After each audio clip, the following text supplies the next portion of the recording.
Well, thanks for visiting us this morning at ArklateXhomepage.com. I'm meteorologist Josh Morses with your Wednesday morning forecast update. And what is left over? Just a remnant low.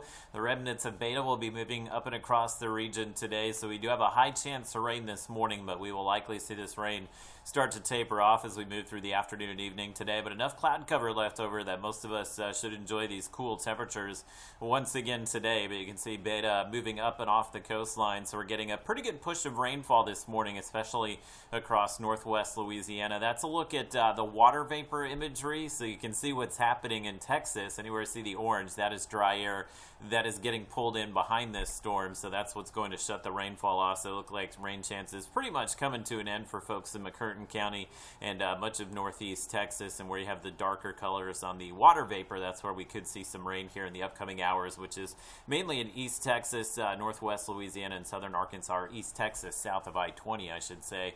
So expect this rain to start to taper off as we go through the afternoon. You can see that pretty good push of rainfall making its way up I-49 this morning. So the messiest morning commute will be across Shreveport, Bossier, and up into some locations in Arkansas, Texarkana. Things look pretty good for you today, as you'll likely see just a little bit of rain and not too much of it. A look at your Robinson at FUTURECAST. It does keep the rain going past sunrise this morning, and still have some scattered showers out there in Shreveport as well as Texarkana early this afternoon, but the steadier rain should start to push out of Sabine and Natchitoches parishes by the time we hit sunset tonight. We may just have a lingering shower behind this tonight, early tomorrow, but those will be very light rainfall accumulations for anything that arrives as far as the rain on Thursday.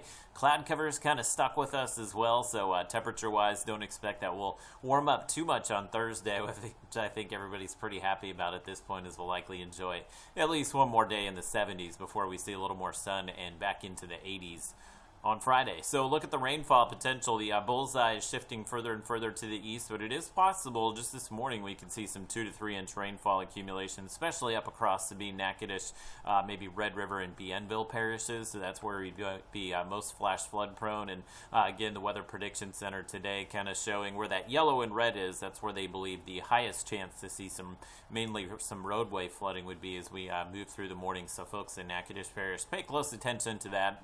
Shreveport, we may see some high water on a few roadways, but I think things will kind of taper off for us as we head through the afternoon. I think the morning commute will more likely be affected by the rain this morning than will the commute later today. Temperature-wise, we dropped to 59 in Idabel. Rest of us pretty much in the mid to upper 60s at this point, and the wind's starting to shift a little bit as Beta's moving inland, so the winds will shift around from the east, where they've been for the past few days, to the northeast, about 10 to 15 miles per hour this afternoon. So a little bit of a breeze, but nothing to be concerned about as far as the winds with this storm. And your highs today pretty close to what we felt yesterday. Most of us should return to the upper 60s and low 70s. A little bit warmer tomorrow, but not too bad. Should be an enjoyable Thursday and Friday, and another pretty nice weekend, as we'll have those cool mornings around and then the warmer afternoons. Don't have any rain in the forecast through at least next Tuesday. There is a cold front that's looking like it will make its way in sometime Tuesday, Wednesday. This will be a dry cold front, but this will definitely drop the temperatures, so look for highs maybe to drop back into the 70s late next week.